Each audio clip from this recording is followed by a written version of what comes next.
Multiple people are dead after a delivery truck was driven into a crowd of people in Muenster. A police spokeswoman telling CNN police are treating this incident as a deliberate attack and that the driver of this truck committed suicide by shooting himself. Police say there are 6 victims with life-threatening injuries and 6 more in critical condition. I'm joined now by CNN national security analyst Juliet Kayyem and Samantha Vinograd, both with me now. Juliet, to you first. Already police are saying this doesn't believe to be, they're believing to be intentional, that the driver would commit suicide. Based on the few details we have, what does this tell you about the intent and what has resulted? Well, I mean, I think we're basically at the stage now where this is starting to look, unfortunately, typical. A van is easily rented or owned.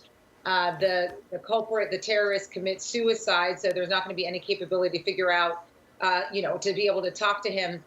And this is a Saturday night in Germany. This is an open space, and they essentially use the vehicle as an intentional weapon. So, unfortunately, as we've seen essentially over the last 3 years, the most easiest of weaponry tends to be the thing that all of us are using every day. So we just have to wait a little bit to just see what the German officials are going to say specifically about the dead terrorists. But the fact that they're leading with terrorism is no surprise. I mean, when I heard that this happened an hour ago, it just has all the feel of what we've seen before, unfortunately. Yeah, and unfortunately, because we have seen this a lot in recent years, too many times, someone using a large vehicle to drive into a crowd.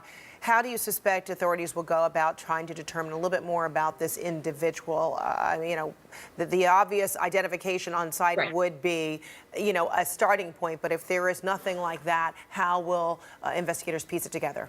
Okay, so almost in all of these cases, unfortunately, the assailant is known to local law enforcement at the very least. So they know who he is by now. They have the body.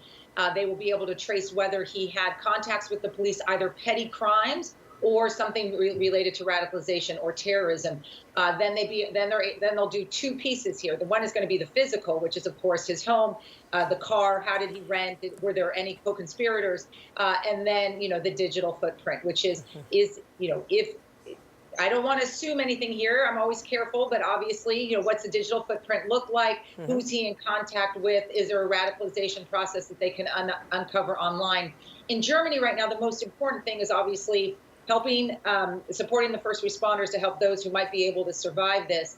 And then, of course, making sure there's not a second or a third vehicle attack. In these instances, the vehicle attack tends to be solo, unlike what we saw years ago with Al-Qaeda. So in Germany, they just want to ensure that others who are out tonight are continue to be safe. Sam Vinograd is also with us on the phone. So, Sam, what do you see as the challenges or perhaps, the routine approaches of this kind of investigation? Thanks, Fred. And to Juliet's point, this is not the first time that we've seen a vehicle used as a terrorist weapon in Germany. We had a horrific attack in December 2016 when terrorists used a lorry and drove it into a crowd of people at a crowded marketplace. And as Juliet mentioned, to invoke fear. People see cars every day, and if this was in fact a terrorist attack, Germans as well as everyone around the world are now concerned when they see a vehicle that this could be a weapon of attack. I think I would think about this in stages. The immediate step is to ensure that there's no further violence that's going to ensue around the scene or in surrounding areas if anybody else has been involved in this attack. That's happening at the same time that any victims are being treated. And then I would imagine that local law enforcement is immediately going to start looking at this individual's digital footprint, in addition to any kind of physical evidence, again, as Juliet mentioned, to see if he was exposed to any kind of radical content. Now, we know that there have been several ISIS-inspired attacks over the last several years in places like France, Germany, and the United States. And it is ironic that this attack, again, we don't know who perpetrated it. We don't know if he was radicalized by anybody online, including ISIS. But this is coming on the heels of President Trump's announcement, for example, that we're pulling out of Syria, indicating that perhaps we've made more progress against ISIS and extremist groups than is in fact the case. So I think, again, we are going to be seeing the German authorities make sure that there's no other attacks, treat anybody who's been hurt, and at the same time look at any kind of online activity that could have led up to this.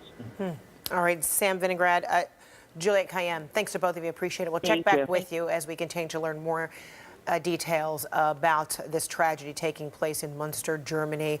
A person in a delivery truck ramming into a crowd of people. There are people who have been killed and there are people who have been injured. The driver, by way of a self-inflicted wound, we understand is dead.